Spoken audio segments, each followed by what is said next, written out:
ये प्रेम कहानी एक ऐसे लड़के की है जो प्रेम शब्द के बारे में कुछ नहीं जानता था। उसने कभी भी प्रेम के बारे में नहीं जाना था। चलिए हम उस लड़के के प्रेम कहानी को जानते हैं। एक लड़का था, वो काफी खुश रहता था। उसके जीवन में कोई गम नहीं था। अभी उसकी पढ़ाई खत्म नहीं हुई थी। हम आपको बता दें कि वो लड़का पढ़ने में बहुत तेज था। उससे हर टीचर खुश रहते थे। जब वो अगली कक्षा में गया तो उसके कक्षा में एक नई लड़की का दाखिला हुआ। वो लड़की पढ़ने में काफी सही थी। ये लड़का मन का काफी साफ था। वो हमेशा लड़कियों से तो बात करता था लेकिन कोई बुरा नजर नहीं डालता था। अब नई लड़की उस लड़के की कक्षा में आई थी। पहले तो इन दोनों में कोई बात नहीं होती थी, लेकिन वो कहते हैं न कि नियति जो चाहे वो कर सकती है। कुछ समय बाद ही पढ़ाई से जुड़ी काम के लिए बातें शुरू होने लगी।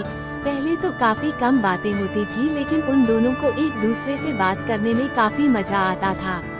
वो अब बहुत सी बातें करने लगे।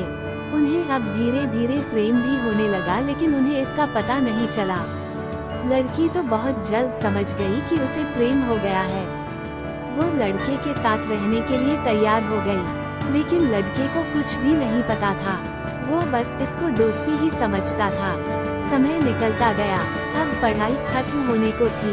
लड़की सोचती थी कि लड़का अपनी तरफ से बोले, लेकिन लड़का अभी तक कुछ नहीं समझ सका था। आखिर लड़की ने ही यह बात उसके दोस्तों से कही। बस दोस्त तो अच्छे और बुरे दोनों होते हैं, लेकिन इस लड़के के काफी दोस्त इसके कामयाबी से जलते थे।